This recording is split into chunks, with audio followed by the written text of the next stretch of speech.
পুরাতন কমিটি বদল হয়ে নতুনদের কমিটি গঠন হলো খুলনা বিভাগীয় সাংবাদিক ফোরামের।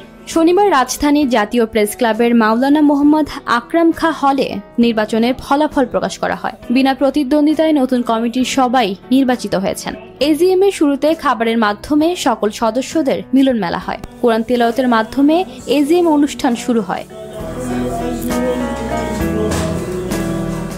সঞ্চালক রহমান আজিজ খুলনা বিভাগীয় সাংবাদিক ফোরামের সদস্যদের মুক্ত মত প্রকাশ করতে বলেন। এ সময় সদস্যরা তাদের মতামত প্রকাশ করেন। সদস্যদের মধ্যে আবু বকর সিদ্দিক তাদের মতামত প্রকাশ করেন। সভায় সমিতির সভাপতি শেখ নজরুল ইসলামের সভাপতিত্বে ও সাধারণ সম্পাদক শেখ রিজভী নেওয়াজ দ্বিবার্ষিক রিপোর্ট পাশ করেন। প্রধান নির্বাচন কমিশনার সৈয়দ দিদার বক্স আনুষ্ঠানিকভাবে নির্বাচনের ফলাফল ঘোষণা করেন।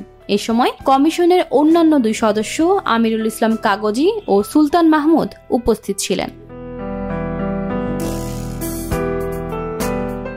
সংগঠনটির সভাপতি নির্বাচিত হয়েছেন বাংলা নিউজের নির্বাহী সম্পাদক তৌহিদুল ইসলাম মিন্টু এবং সাধারণ সম্পাদক পদে নির্বাচিত হয়েছেন শীর্ষ নিউজ সাবেক নির্বাহী সম্পাদক নাসির আহমেদ রাসেল। নির্বাচনের ফলাফল ঘোষণাকালে প্রধান নির্বাচন কমিশনার সৈয়দ দিদার বক্স বলেন, আমরা খুলনা বিভাগ অন্যান্য বিভাগের তুলনায় অনেক পিছিয়ে আছি। সবচেয়ে বেশি রাজস্ব আদায় হয় খুলনা থেকে, অথচ সবচেয়ে কম ব্যয় হয় খুলনাতেই।